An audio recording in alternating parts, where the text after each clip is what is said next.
The lawyer's voice on the phone said her estranged great-aunt had left her a property in coastal Maine. But when Fiona Palmer arrived at the sprawling Victorian house perched on the cliff's edge, she discovered that half of it belonged to someone else entirely.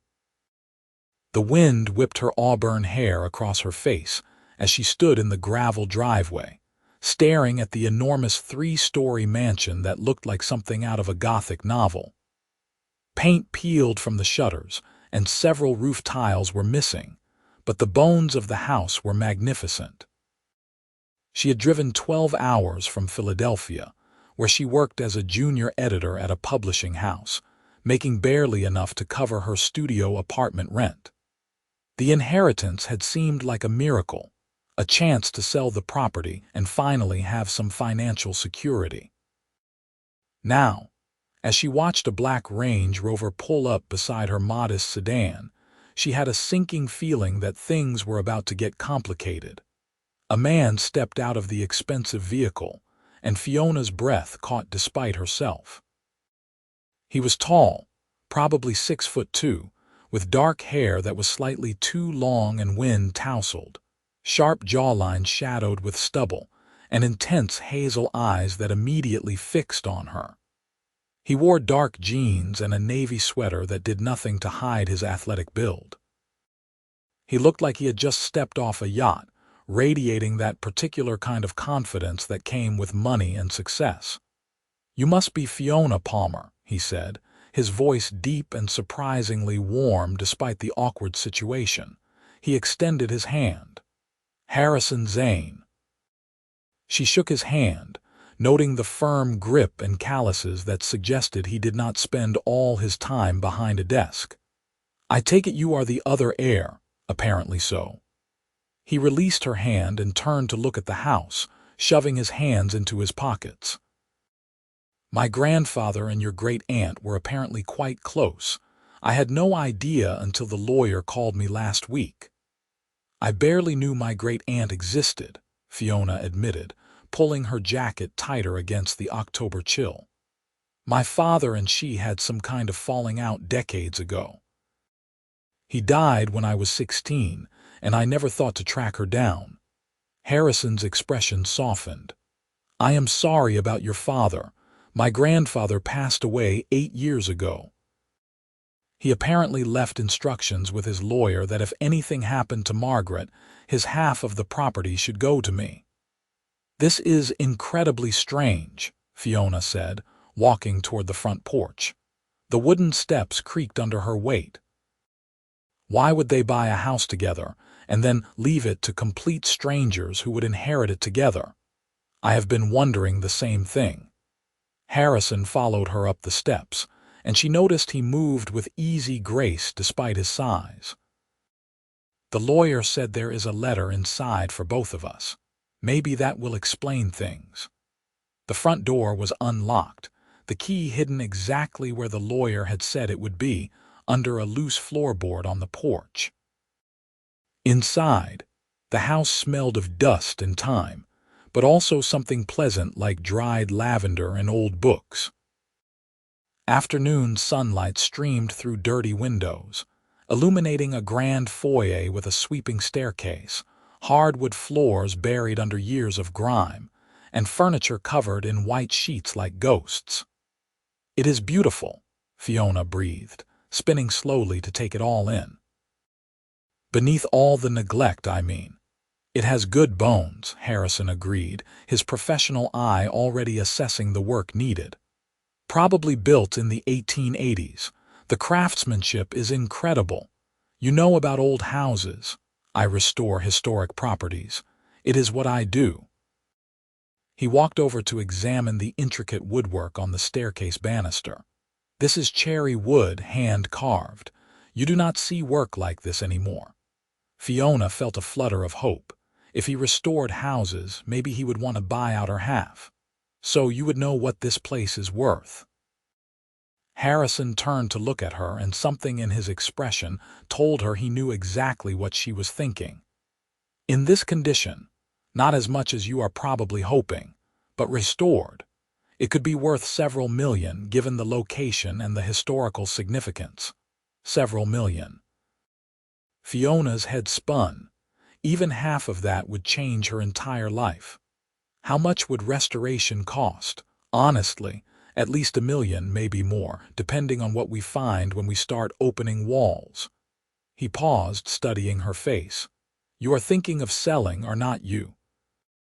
I am a junior editor making $40,000 a year, Fiona said bluntly. I can barely afford my rent. I cannot afford to restore a mansion. Something flickered across Harrison's face, but he just nodded. Fair enough. Should we find that letter? They found it in the library, a room lined floor to ceiling with built-in bookshelves stuffed with volumes that made Fiona's editor heart sing. The letter sat on a massive mahogany desk, sealed in an envelope with both their names written in elegant script. Harrison gestured for her to open it. His fingers brushed hers as they both reached for the envelope, and Fiona felt an unexpected jolt of electricity at the contact. She pulled her hand back quickly, annoyed at her reaction. The last thing she needed was to be attracted to the stranger, who now co-owned her only chance at financial security. She opened the envelope and pulled out several pages of thick stationery. They stood side by side reading, close enough that she could smell his cologne, something woodsy and expensive. The letter was from her great-aunt Margaret, written in the same elegant handwriting as the envelope. As Fiona read, her eyes filled with tears. Margaret and Harrison's grandfather, Henry, had been in love for over 50 years. They had met when they were both in their early 20s, working summer jobs in Bar Harbor. They had fallen deeply in love, but Margaret's family had disapproved of Henry, who came from a working-class background. Her family had forced her to marry someone else, a wealthy man she did not love. Henry had eventually married as well, trying to move on. Both marriages had been unhappy. They had each had children out of duty, but they had never stopped loving each other. After their respective spouses passed away, Margaret and Henry had found each other again in their 70s. They had bought this house together, their secret haven where they could finally be together after all the wasted years. They had shared 10 beautiful years here before Henry passed away, and Margaret had lived here alone for 8 more years, treasuring the memories. She wants us to have what they could not, Fiona read aloud, her voice thick with emotion. She wants us to restore the house together, to fill it with the love and life they never got to have here. She says we are not allowed to sell it for at least 1 year. If we still want to sell it after that, we can, but she hopes working together on something beautiful will give us both something we need. There is a trust, Harrison said, pointing to the next page. She set up money for basic living expenses and initial repairs. Not enough to fully restore it, but enough to make it livable and start the work. Fiona looked up at him, confused. Why would she think we need this? She did not know either of us. Harrison was quiet for a moment, still staring at the letter. When he spoke, his voice was carefully neutral. Maybe she knew more than you think. The lawyer mentioned both our names were not random choices. What do you mean? He met her eyes, and she saw something guarded there. You said your father died when you were 16. The lawyer mentioned Margaret kept track of her family, even from a distance. And my grandfather apparently did the same with me. Maybe they saw something in us that made them think we needed this. That is ridiculous. They did not know us. Maybe not personally, but maybe they knew enough. He folded the letter carefully. Look, I understand you want to sell, and legally after a year you can force a sale of your half, but I am asking you to consider staying and helping me restore it. I will do most of the work. I can afford to fund the restoration. You would not have to invest anything except time. Why would you do that? Because I restore houses for a living, but I have never done one for myself. I have never had a project I could take my time with, make exactly right, without investors breathing down my neck or timelines to meet. And because I think my grandfather would have wanted this." He paused. "And maybe because that letter made me realize I have been so focused on work for the past 8 years that I have not actually lived. This could be a chance to do something meaningful." Fiona bit her lip, torn. A year seemed like an eternity when she could barely make rent. But something about the house called to her, and something about the tragic love story of Margaret and Henry made her want to honor their wishes. And if she was being completely honest, something about Harrison made her want to stay, which was dangerous and foolish. "I would need to keep my job," she said slowly. "I cannot afford to quit. You could work remotely, could not you? Come up on weekends, maybe take some vacation time." "The commute is 12 hours. There is a small airport 40 minutes from here. I can fly you back and forth." At her startled look, he added, "I have a pilot's license. It is a hobby." Of course he did. "You fly your own plane. It is practical when you have projects all over the Northeast." He ran a hand through his hair, looking almost embarrassed. "Look, I know how this sounds. Rich guy with a plane offers to fly you around, but I am not trying to buy you off or seduce you or anything. I just really want to restore this house, and according to that letter and the legal documents, I need your agreement to make any major changes to it." Fiona walked to the window, looking out at the wild grounds that sloped down toward the cliff edge and the ocean beyond. The view was breathtaking, all rocky coastline and endless water turning gold in the afternoon sun.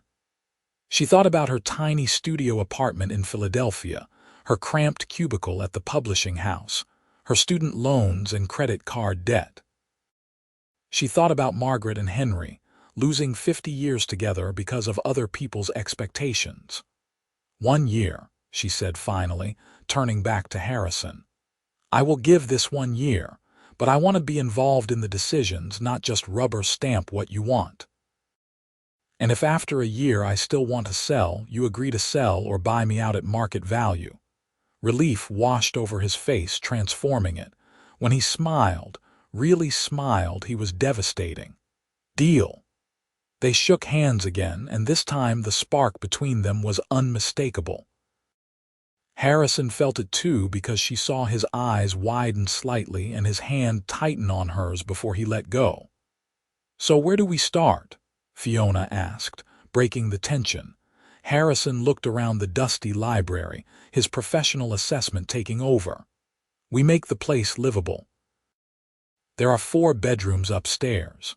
We should each take one, get them cleaned up. Then we assess what needs immediate attention versus what can wait. I will bring in some crew to help with the heavy work, but a lot of it we can do ourselves if you are willing. I have never restored a house before. I will teach you." Over the next 3 hours, they explored the entire house together. The first floor had the grand foyer, the library, a formal dining room, a sitting room, a large kitchen that had been updated sometime in the 1950s and not touched since, and a sunroom with windows overlooking the ocean. The second floor had 6 bedrooms and 3 bathrooms, all in various states of decay. The third floor was an attic space that had been partially converted into a studio, with skylights and paint-splattered floors. "Margaret painted," Fiona said softly, looking at the canvases stacked against the walls. They were beautiful, impressionistic seascapes full of light and color. "These are incredible."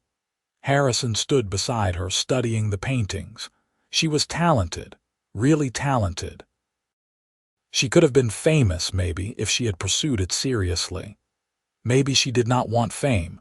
Maybe this was just for her and Henry. He pointed to a painting of the house at sunset, warm light glowing from every window. "Look at how she painted their home. You can feel the love in every brushstroke." Fiona felt tears prick her eyes again. The tragedy of Margaret and Henry's story was hitting her harder than she expected. All those wasted years. You think they regretted not fighting harder to be together when they were young? The letter said they did not regret anything because every experience, even the painful ones, made them who they were when they found each other again. Harrison's voice was thoughtful. But yeah, I bet they wished they had been braver. Would you be brave? The question slipped out before Fiona could stop it. If you loved someone but circumstances made it complicated, would you fight for it? Harrison looked at her, his hazel eyes intense. I would like to think so, but I have never been in love, so I do not really know. Never, never. He said it simply, without embarrassment. I have dated, had relationships, but nothing that felt like what my grandfather and Margaret had. Nothing that made me want to rearrange my entire life. Once, I thought I was in love in college. But looking back, I think I was just in love with the idea of being in love. He was more interested in his fraternity brothers than building a life with me anyway. She smiled wryly. I have been single for 3 years now. I keep telling myself I am focusing on my career, but honestly, I am probably just afraid. Of what? Of ending up like my parents. My father married my mother because she got pregnant with me. They spent 16 years making each other miserable before he died. I do not want that. Harrison nodded slowly. My parents had a business arrangement more than a marriage. Very cordial, very cold. They divorced when I was 10, and I honestly think they were both relieved. So I get it. The fear of repeating patterns. The conversation was getting too personal, too intimate for two people who had just met. Fiona stepped back from the paintings. We should pick our rooms and figure out where we are staying tonight. It is getting late. They chose bedrooms on opposite ends of the second-floor hallway. Fiona's room faced the ocean and had beautiful built-in window seats that she immediately imagined curling up in with a book. Harrison's room was larger, facing the gardens that had gone wild over the years. There are sheets in the linen closet, Harrison said. They smell like lavender and mothballs, but they are clean. I will drive into town and get us some supplies, food, cleaning stuff, whatever we need to camp out here for a few days. I can come with you. It is fine. You have been driving all day. Get settled, explore more if you want. I will be back in an hour. He paused at the door. Any food preferences or allergies? No allergies. I eat pretty much anything. Good. Because I am a terrible cook, so I was planning on getting takeout. After Harrison left, Fiona explored more slowly, opening cabinets and closets, running her fingers over dusty furniture and faded wallpaper. She found photograph albums in the sitting room and sat on the floor going through them. Pictures of Margaret and Henry together, always smiling, often laughing. Margaret had been beautiful with silver hair and bright eyes. Henry had been tall and handsome with a kind face. They looked so happy together, so completely in love even in their 70s and 80s. Fiona found herself crying over photographs of people she had never met, grieving for the decades they had lost, grateful they had found their way back to each other, heartbroken that their time together had been so short in the end. That was how Harrison found her when he returned, sitting on the dusty floor surrounded by albums, tears streaming down her face. "Hey," he said softly, setting down grocery bags and crouching beside her. "What is wrong? I am sorry. I am being ridiculous." She wiped at her face. "I just keep thinking about all the time they lost. 50 years. Half a century of loving each other from a distance because they were too afraid or too trapped or too something to just be together." Harrison sat down beside her, his shoulder touching hers. He picked up one of the photos, a candid shot of Henry and Margaret dancing in the library, both of them laughing. "My grandfather never smiled like that in any of the photos from his marriage. I always thought he was just a serious person, but look at him here. She made him happy." They made each other happy. Finally, Fiona took the photo from him, studying it closely. Do you think we can ever be that happy? Our generation, I mean. We are all so afraid of commitment, so focused on careers and independence. Do you think we are capable of that kind of love? Harrison was quiet for a long moment. When he spoke, his voice was low and serious. I think most people never find it because they are not willing to be vulnerable enough. Love like that requires being completely open, completely honest, willing to risk everything. That is terrifying. Have you ever risked everything for anything? He met her eyes. Once. I risked everything I had to start my restoration company. Took out loans I could not afford, worked 100-hour weeks, nearly drove myself into the ground. But it was for a business, not a person. Somehow that felt safer. Did it work? Yeah, too well, actually. The company grew fast. Now I have offices in 3 cities, 50 employees, more work than I can handle. I am successful, wealthy, and completely alone. He said it without self-pity, just stating facts. I thought that was what I wanted. Now I am not so sure. Fiona studied his face, seeing the loneliness beneath the confidence. Is that why you really want to do this project? Not just for your grandfather, but for yourself? Maybe.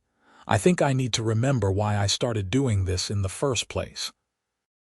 I fell in love with old houses because each one has a story, a soul.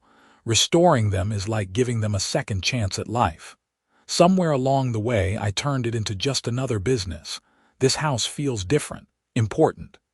He looked around the sitting room. Does that make sense? Perfect sense. I became an editor because I love stories, love helping writers find the heart of their narrative. But I am stuck reading terrible romance novel submissions and fixing comma splices. I have forgotten why I fell in love with books in the first place. So maybe this year is not just about restoring a house. Maybe it is about restoring ourselves.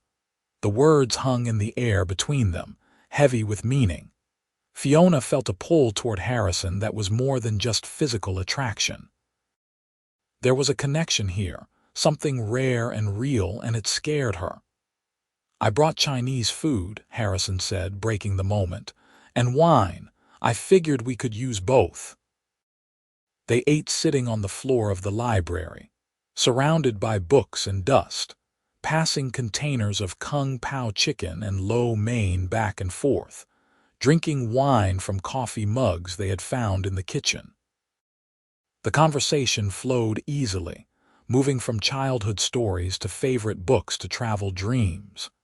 Harrison had been everywhere, it seemed, chasing historic properties across Europe and South America. Fiona had barely left the East Coast, her travels limited by money and vacation time. If you could go anywhere, where would it be? Harrison asked, refilling her mug with wine. Ireland, Fiona answered immediately. The West Coast specifically. Cliffs of Moher, the Aran Islands, all those tiny villages with stone cottages. I have always wanted to see where my ancestors came from. Palmer is Irish, on my father's side, yeah. His grandparents immigrated in the 1920s. What about you? Zane is English, originally. My great-great-grandfather came over in the 1880s and became a stonemason. That is actually how the family got into construction and restoration. It is in the blood, apparently. So you are carrying on a family tradition. I guess so, though my father wanted me to be a lawyer. He thought working with your hands was beneath our station, now that the family had money. Harrison's expression darkened. We do not talk much. I do not have much family left, just my mother, and we are not close. She remarried a year after my father died, moved to Arizona with her new husband. We exchange Christmas cards. Fiona heard the bitterness in her own voice. Sorry, family stuff.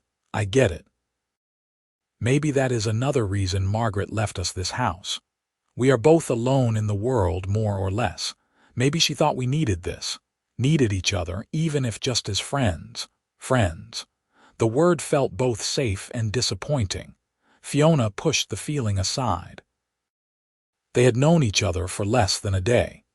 She needed to get a grip on her emotions. They cleaned up after dinner and spent another hour sweeping and dusting their respective bedrooms, making them habitable. Harrison had bought new pillows and blankets, which still smelled like plastic and store. When Fiona finally collapsed into the old four-poster bed in her room, she was exhausted but also strangely content. Through her window, she could hear the ocean, waves crashing against the rocks below. The sound was hypnotic, soothing. She fell asleep thinking about Harrison's smile and Margaret's paintings and the possibility that this year might change everything. The next morning, Fiona woke to the smell of coffee and bacon. She threw on jeans and a sweatshirt and padded downstairs barefoot to find Harrison in the kitchen, cooking breakfast on an ancient stove. "You said you could not cook," she said, accepting a mug of coffee gratefully. "I said I was terrible at cooking. I did not say I could not make breakfast." He flipped a pancake expertly. "I lived alone for years before I could afford to eat out regularly. You learn the basics or you starve." They ate together at the kitchen table, which Harrison had already cleaned and polished. Outside, the October morning was bright and clear, leaves blazing gold and red against the deep blue sky. "I made a list," Harrison said, pulling out a notebook. "Priority repairs. The roof needs work in several places. Some of the windows need to be replaced. The plumbing is ancient and probably full of lead. The electrical system is a fire hazard. The foundation has some cracks that need attention, and that is just the critical stuff. How long will all that take? If I bring in a full crew, maybe 3 months to get it safe and sound. Then we can start on the cosmetic stuff, the real restoration work. 3 months of construction workers tramping through, not the whole time. A lot of it I can do myself, with your help if you are willing to learn. But some stuff requires specialists. You trust me to hire people." Fiona looked at him over her coffee mug, studying his face. She had known him for less than 24 hours, but something in her gut said she could trust him. "Yes, I trust you." His expression softened. "Thank you. That means more than you know." They spent the rest of the weekend cleaning, taking inventory and planning. Harrison was meticulous, photographing every room from multiple angles, taking notes, measuring. Fiona found herself fascinated by watching him work, the way he would run his hand over a wall and somehow know what was behind it, the way he could look at her room and envision what it could become. "You really love this," she said on Sunday afternoon. They were in the sunroom, Harrison examining the windows. "I do. Even when it is frustrating, even when buildings fight me, I love it. Every house has a personality. This one is stubborn but elegant, wounded but strong. She wants to be beautiful again." "You talk about the house like she is a person." "Because she is, in a way. She has been here for almost 150 years, watching the ocean, sheltering people, collecting memories. She has a soul." He glanced at her, almost embarrassed. "Sorry, I get carried away. No, I love it. I feel the same way about books. Each one is alive in its own way, with its own voice and heartbeat." Harrison smiled at her, and Fiona felt her stomach flip. She had to get herself under control. This was a business arrangement, a temporary situation. She could not fall for someone she was legally entangled with in a property dispute. That would be a disaster. But as they worked side by side for the rest of the day, she felt the pull growing stronger. Harrison was easy to be around, funny in a dry way, surprisingly thoughtful. He asked about her work, really listened to her answers, seemed genuinely interested in her life. And there was a gentleness to him that contrasted with his size and his capable competence, a kindness in how he moved through the world. When Sunday evening came and it was time for Fiona to drive back to Philadelphia, she found herself reluctant to leave. "I will call you during the week," Harrison said, walking her to her car. "Let you know what the contractors say, run any decisions by you. And you will fly me up next weekend. If you want to come, yes, I will be here all week starting the work. You are taking a week off. I am taking a year off, more or less. I have good people running the company. They can handle things without me." He leaned against her car, hands in his pockets. "This project is my priority now." Fiona wanted to ask if she was part of that priority, but she did not dare. Instead, she said, "Text me your flight schedule. I will be here."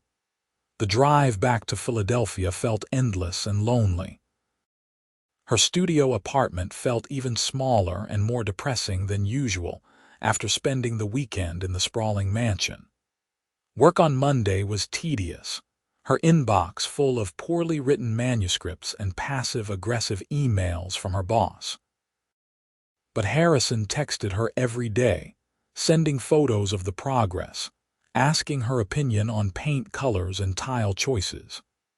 They talked on the phone each evening, conversations that started about the house but wandered into everything else. Fiona learned that Harrison had played hockey in college, that he was afraid of heights despite having a pilot's license, that he volunteered at a youth center teaching carpentry to at-risk teens.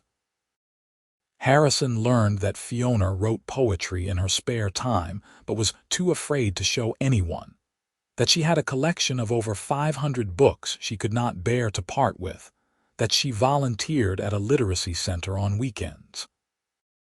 By Friday, when Harrison picked her up at the small airport in his plane, Fiona felt like she had known him for years instead of just over a week. "Welcome aboard," he said, helping her into the small 6-seater aircraft. "It is only about an hour flight from here." Fiona tried not to show her nervousness as the plane took off, but Harrison noticed and reached over to squeeze her hand briefly. "I have been flying for 10 years. Never had an incident. You are safe with me." She believed him. The house looked different when they arrived. A dumpster sat in the driveway, already half full of debris. Scaffolding hugged the north side where Harrison had started repairing the roof. Inside, drop cloths covered everything, and the air smelled of sawdust and paint. "Sorry about the mess," Harrison said. "Construction is not pretty." But Fiona could see the progress. The windows in the sitting room had been replaced, new glass sparkling in the afternoon light. The kitchen floor, which had been peeling linoleum, was now stripped to the original hardwood underneath, waiting to be refinished. In the library, Harrison had started repairing the built-in bookshelves, replacing rotted wood with careful precision. "You did all this in a week. I told you I am fast when I am motivated." He set her bag down and turned to face her. "I am glad you are here. The house feels empty without you." The admission hung in the air between them, too honest, too revealing. Fiona felt her heart race. "I missed it too. The house, I mean." "Right. The house." Harrison's eyes said he knew exactly what she meant, and it was not just the house. They fell into an easy routine over the weekend. Harrison taught Fiona how to strip wallpaper, how to sand woodwork, how to patch plaster. She was surprised by how much she enjoyed the physical work, the tangible results of her labor. There was something satisfying about transforming something broken into something beautiful. On Saturday evening, they were working in the dining room, stripping hideous 1970s wallpaper to reveal the original plaster underneath, when Fiona's hand slipped with the scraper and she gouged her palm. "Damn it," she hissed, watching blood well up in the cut. Harrison was at her side instantly, taking her hand gently. "Let me see." His touch was careful, professional, as he examined the cut under the work light. "Not too deep. Come on, I have a first aid kit in the kitchen." He cleaned and bandaged the wound with steady hands, his dark head bent close to hers. Fiona was acutely aware of his proximity, the warmth of his body, the scent of his cologne mixed with sawdust and sweat. "Thank you," she said softly when he finished. Harrison looked up and their faces were inches apart. Fiona saw the moment his gaze dropped to her lips, saw the desire flash in his eyes. Her breath caught. He was going to kiss her. But then he pulled back, releasing her hand. "Be more careful. Those scrapers are sharp." Disappointment flooded through her, sharp and surprising. She had wanted that kiss, wanted it badly. But maybe it was for the best. They had to work together for a year. Complicating things with romance could ruin everything. Except it was already complicated because she was falling for him. Hard.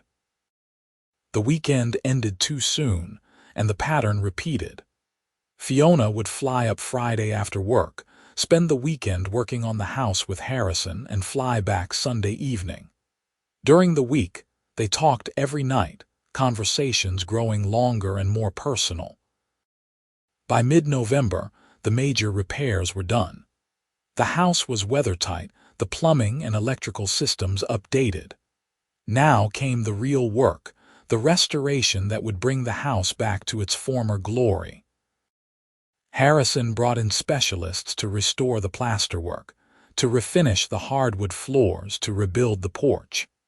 But much of the work he and Fiona did themselves, painstakingly stripping paint from woodwork, polishing the hardware, cleaning years of grime from windows. Fiona found herself thinking about the house during the week, planning color schemes, researching period-appropriate fixtures online. She was invested now, not just in the property value but in the house itself.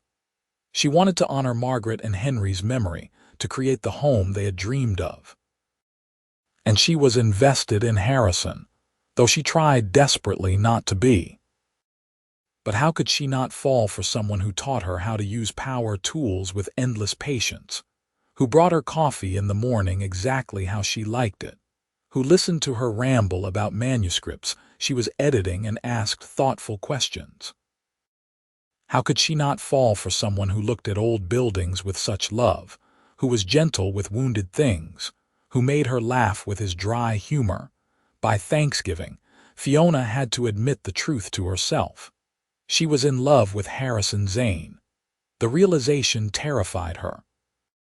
They had never even kissed. He gave no indication that he saw her as anything more than a friend and project partner. Maybe the attraction was entirely one-sided.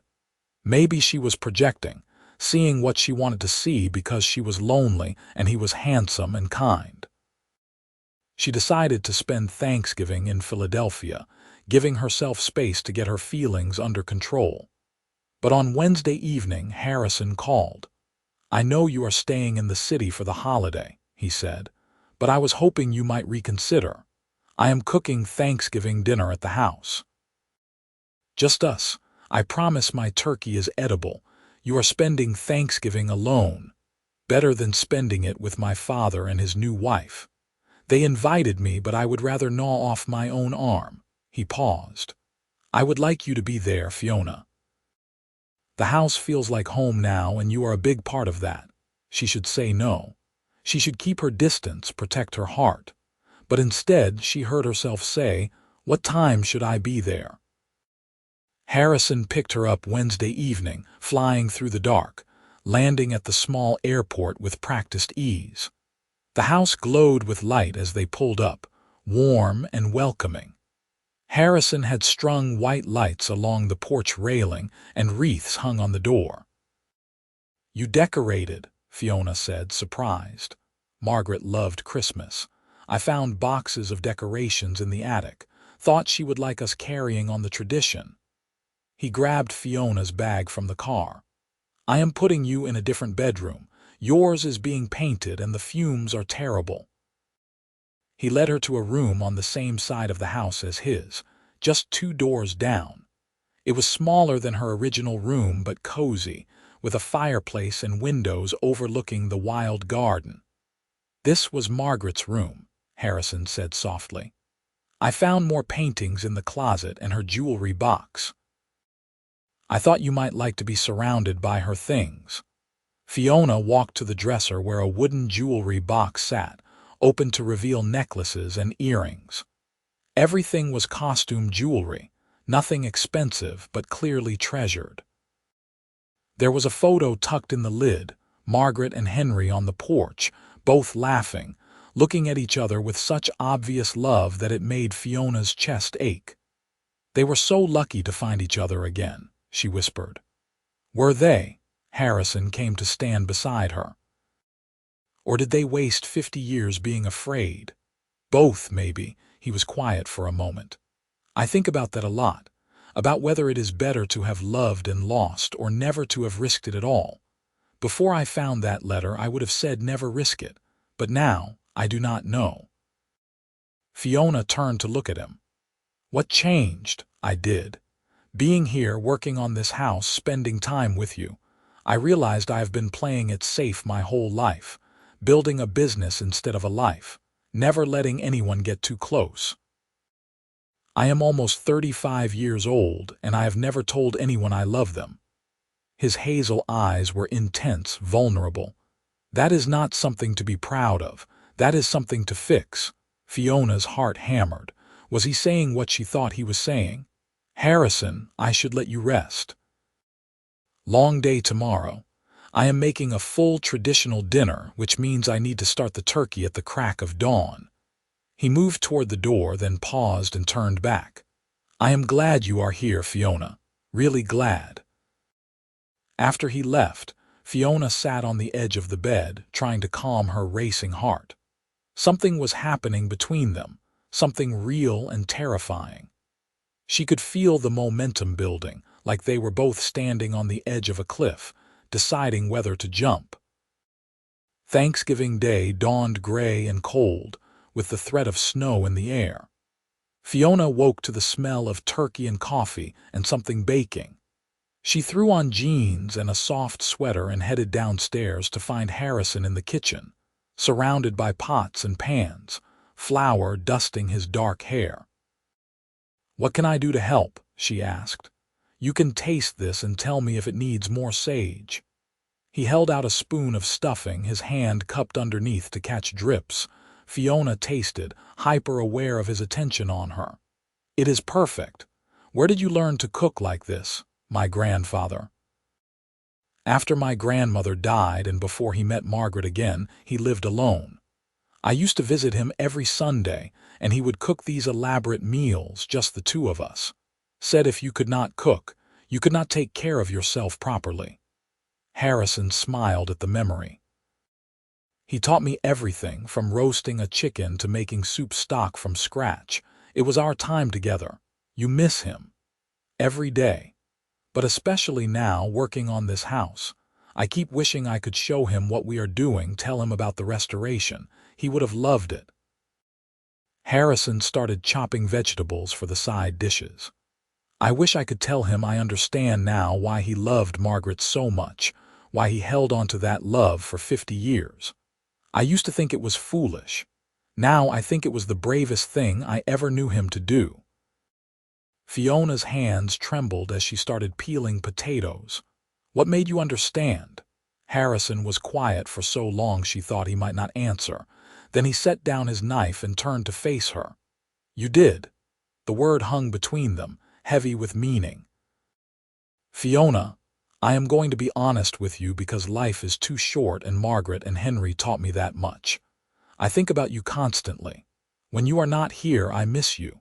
When you are here, I find excuses to be near you.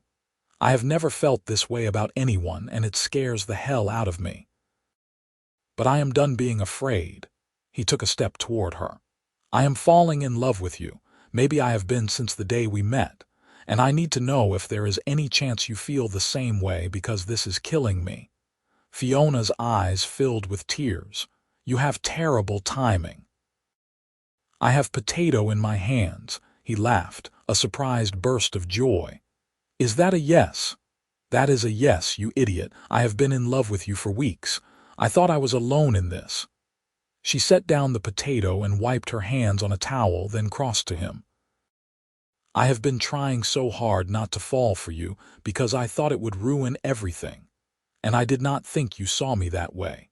And Harrison stopped her rambling by cupping her face in his hands and kissing her. It was everything she had imagined and more.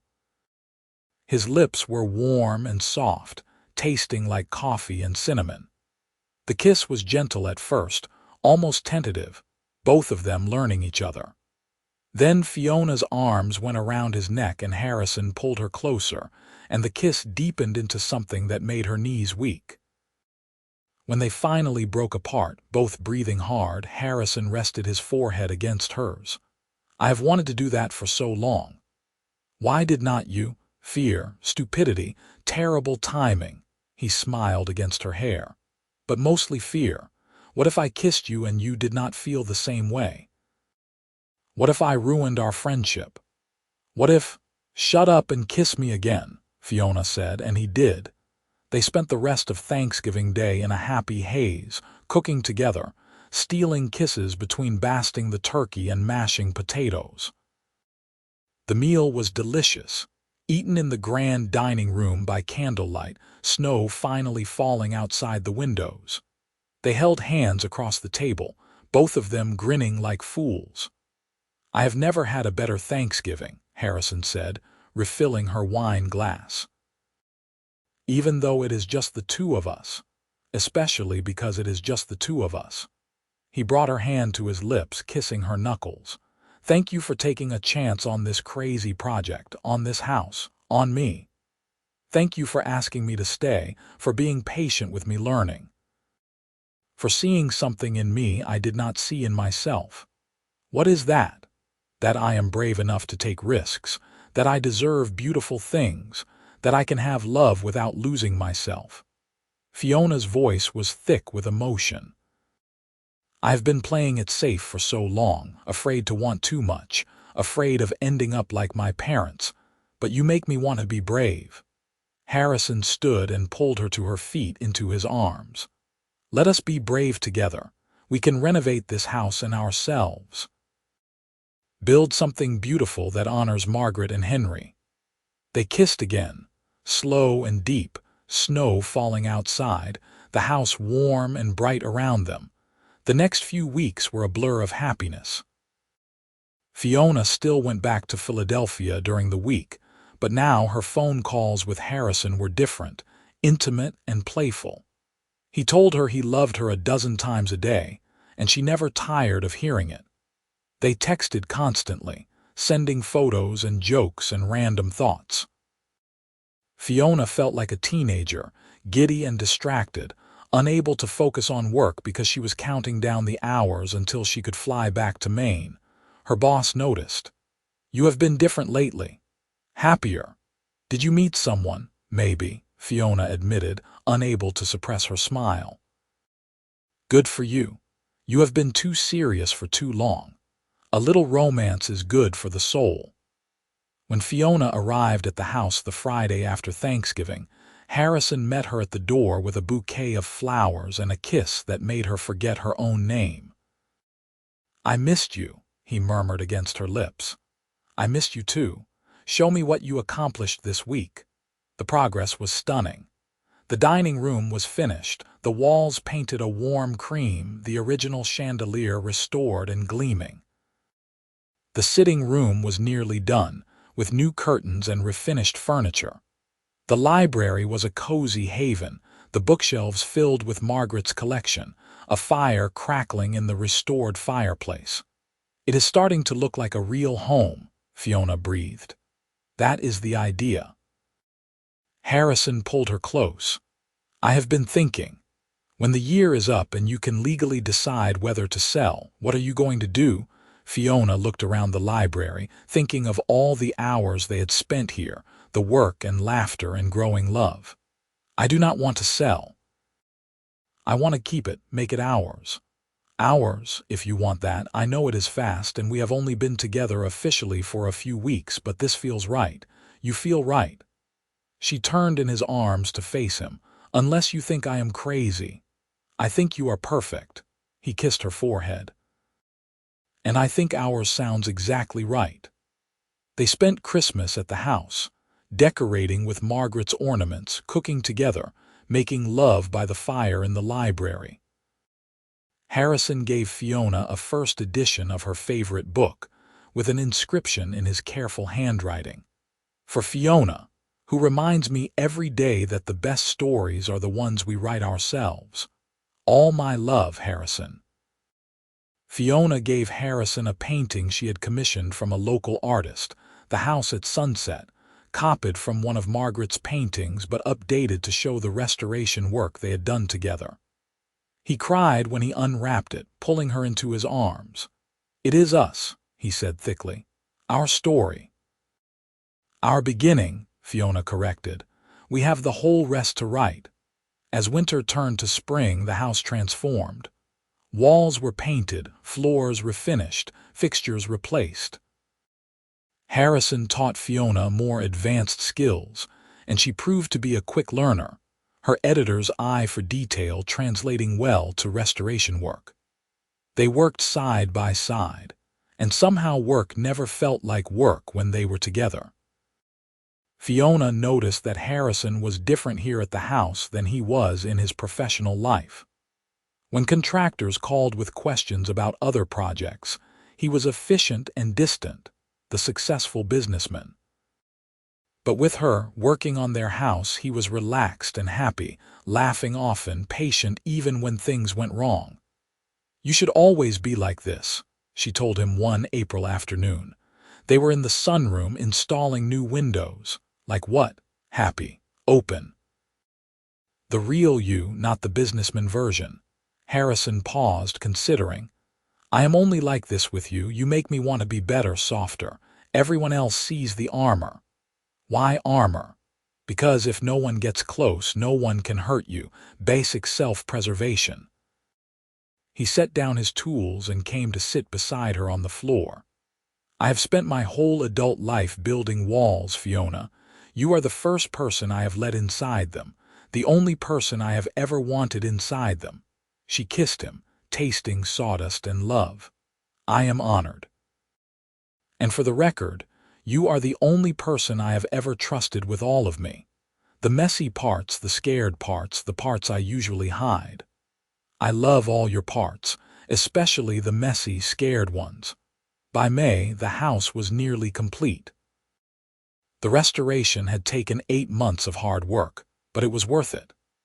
The Victorian mansion gleamed, every detail perfect, every room a blend of historic charm and modern comfort. It looked like something from a magazine, but it felt like home. Fiona had made a decision. She gave notice at her job in Philadelphia, and her boss was understanding. "You have found something better than fixing comma splices," her boss said. "I am happy for you. You glowed when you talked about that house and that man." Fiona packed up her studio apartment, donating most of her furniture, bringing only her massive book collection and personal items. Harrison drove down with a truck to help, and they made a road trip out of it, stopping at used bookstores and antique shops along the way. "Are you sure about this?" he asked as they loaded the last box. "Leaving your job, moving to Maine full-time, it is a big change." "I am terrified," Fiona admitted, "but I am sure. I want to build a life with you, Harrison. I want to wake up in that house every morning. I want to fill it with love and books and maybe someday, kids." His eyes widened. "Kids, eventually, not tomorrow. But yes, I want that. Do you? I want everything with you." He pulled her into his arms right there on the sidewalk outside her old apartment building. Marriage, kids, growing old together in that ridiculous, beautiful house, all of it. "Is that a proposal?" "Not yet. When I propose, it will be proper and romantic and you will have no doubts." He kissed her. "But it is a promise. You are it for me, Fiona Palmer, my forever person." Tears streamed down her face. "You are my forever person, too." They moved her into the house in early June, and for the first time, Fiona felt like she was truly home. Her books filled the library shelves. Her clothes hung in the closet of Margaret's old room, which was now their room, the one they shared. Harrison had converted another bedroom into an office for her, with a big desk and a reading chair and windows overlooking the ocean. "What am I going to do for work?" Fiona wondered aloud one morning. They were having coffee on the porch watching the sunrise. "What do you want to do?" Harrison asked. "I want to write. I have always wanted to write, but I was too afraid, too practical. I thought I needed a steady job with benefits. So write. I make enough for both of us. Money is not an issue." Fiona turned to look at him. They had never really discussed his finances in detail. She knew he was wealthy, but not how wealthy. "Harrison, exactly how much money do you have?" He looked uncomfortable. "Does it matter?" "No, but I should probably know if we are building a life together." He sighed. "My company is worth about 20 million. I have another 15 million in investments and properties, so I am rich, Fiona, really rich. I did not tell you before because I wanted you to love me for me, not for the money. You thought I might be a gold digger. No, but money changes how people see you. I wanted you to see me, just me, before you knew about the rest." Fiona processed this. $35 million. Harrison was not just wealthy, he was truly rich. And here she had been worrying about paying her half of the property taxes. "Why do you live so simply if you have that much money?" "Because money does not buy happiness. I learned that from my parents. They had everything and were miserable. I want a different kind of life, a life with meaning, with love, with purpose." He took her hand. "Does this change how you see me?" "It changes nothing. I fell in love with the man who teaches carpentry to kids and cries over paintings. The money is just money." Relief flooded his face. "I love you. I love you too. And yes, I am going to write. I am going to write the love story of Margaret and Henry with your permission. Their story deserves to be told. They would like that." The rest of June was blissful. Fiona wrote in the mornings, the words flowing easily, the story of Margaret and Henry coming alive under her fingers. In the afternoons, she and Harrison worked on the final touches of the house, hanging artwork, arranging furniture, planting a garden. In the evenings, they cooked together, made love, talked for hours about everything and nothing. On the night of June 30th, exactly 1 year after they had first met, Harrison took Fiona down to the cliff edge. He had set up a picnic there with candles sheltered from the breeze, champagne chilling in a bucket, blankets spread on the grass. "This is beautiful," Fiona said, looking around in wonder. "What is the occasion?" "It has been exactly 1 year since we inherited the house, since we met. I thought we should celebrate." He poured champagne, handed her a glass. "To Margaret and Henry, who gave us this incredible gift." "To Margaret and Henry," Fiona echoed, clinking her glass against his. They toasted and drank, then Harrison set down his glass and took both of Fiona's hands in his. The sun was setting over the ocean, painting the sky in shades of orange and pink. The house rose behind them, beautiful and whole, lights glowing from the windows. "Fiona Palmer, I fell in love with you the first day we met. You were sitting on the floor crying over photographs of people you had never met, and I thought you were the most beautiful, compassionate person I had ever seen. Every day since then, I have loved you more. You have made me braver, kinder, more myself. You have made this house a home. You have made my life worth living." He dropped to one knee, pulling a small box from his pocket. "I want to spend the rest of my life loving you, making you happy, building a family in this house that was built on love. Will you marry me?" The ring was a sapphire surrounded by diamonds, vintage and beautiful. Fiona was crying, nodding before she could find words. "Yes, yes, 1,000 times yes." Harrison slipped the ring on her finger and stood, lifting her off her feet and spinning her around, both of them laughing and crying. He kissed her as the sun set, as the waves crashed below, as their house watched over them. "I love you," she whispered against his lips. "I love you so much. I love you too." Forever. They got married in September, on the lawn in front of the house, with close friends and a few family members in attendance. Fiona wore a simple white dress and flowers in her hair. Harrison wore a navy suit and could not stop smiling.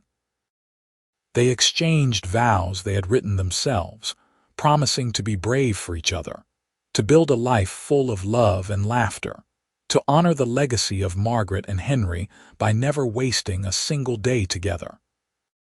The house was perfect for the reception, every room showcasing the year of work they had put into it.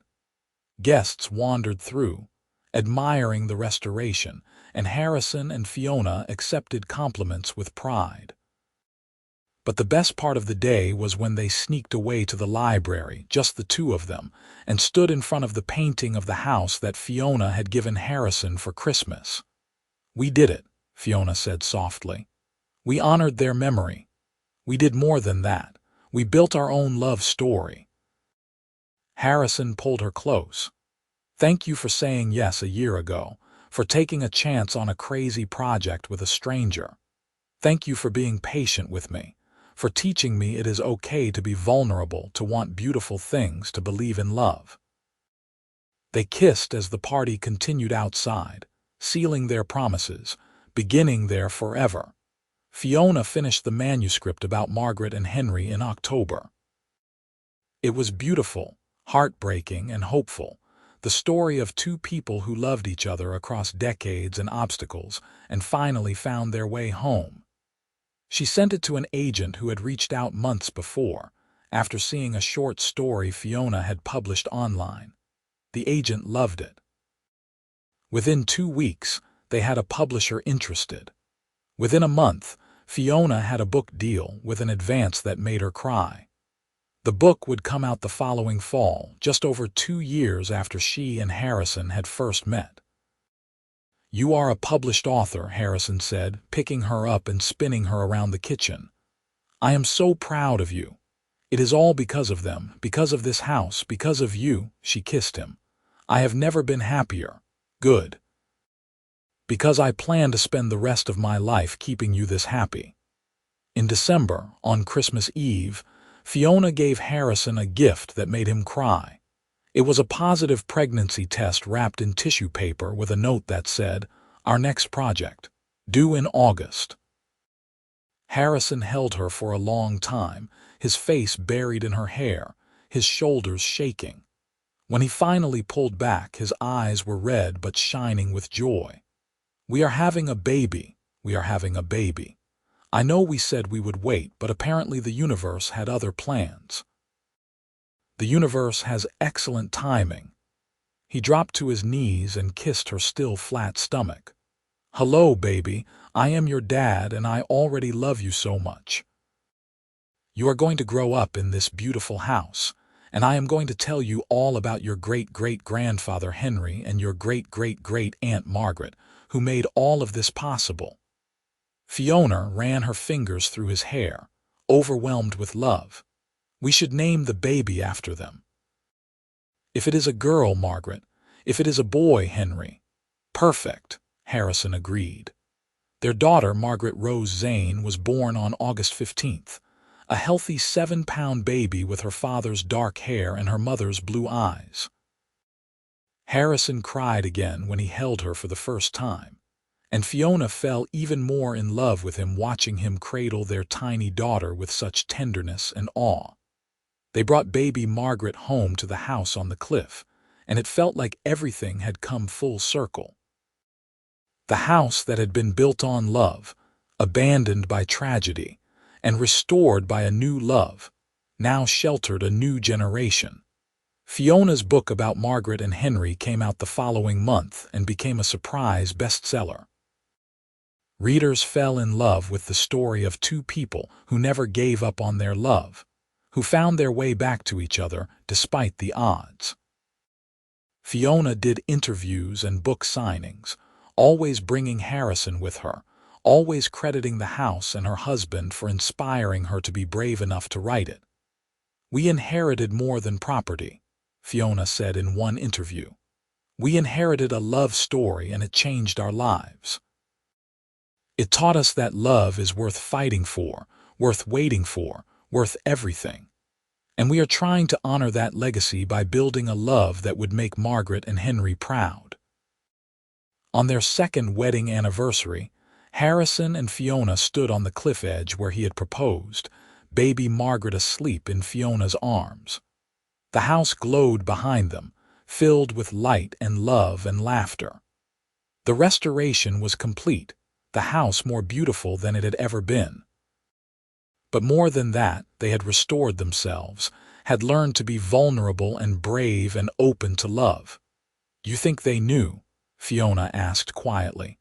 "Margaret and Henry, do you think they knew what would happen when they left us this house?" "I think they hoped," Harrison said, his arm around her shoulders. "They took a chance on two broken people who did not know they were broken. They gave us something to fight for together, a reason to be brave. And it worked. It did work. We found each other because of them. We found ourselves because of them, and then we found each other." He kissed her temple. "I would do it all again, every moment, just to end up here with you." "Me too," Fiona whispered. "Me too." As the sun set over the ocean, as their daughter slept peacefully in her arms, as her husband held her close, Fiona thought about the journey that had brought them here. She had inherited half a house from a woman she had never met, had been forced to work with a stranger, had never expected to fall in love. But love had found her anyway, patient and persistent, teaching her that the best stories are the ones we never see coming. The house on the cliff stood strong and beautiful, sheltering another generation, holding another love story in its walls. And somewhere, Fiona liked to think, Margaret and Henry were smiling, knowing that their final gift had been the greatest one of all. The gift of love, passed down through the years, as eternal as the ocean and as enduring as the house they had built together. 3 years later, when baby Henry joined their family, filling the house with even more laughter and chaos, Fiona and Harrison knew that they had truly built something lasting. They had taken a broken house and a broken inheritance and turned it into a home, a family, a legacy of their own.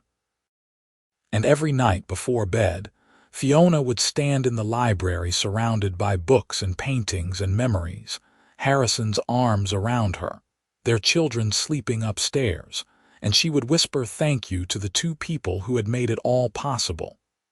"Thank you for being brave enough to love. Thank you for giving us this gift. Thank you for teaching us that it is never too late, never too crazy, never too much to risk everything for love." The inheritance had been more than property. It had been a second chance at life, at love, at happiness. And Fiona and Harrison had taken that chance and built a beautiful life, one filled with all the love and laughter and joy that Margaret and Henry had always dreamed of for their beloved house on the cliff. It was, in the end, the greatest love story Fiona had ever known. And she had the privilege of living it every single day, in the house that love built, with the man who taught her how to be brave enough to love without fear, to live without holding back, to embrace every precious moment of the life they had created together. The millionaire had inherited property with a stranger, expecting nothing but a business transaction. Instead, she had inherited love, family, and a future brighter than anything she could have imagined. And in a world that often felt cold and uncertain, that was the greatest inheritance of all.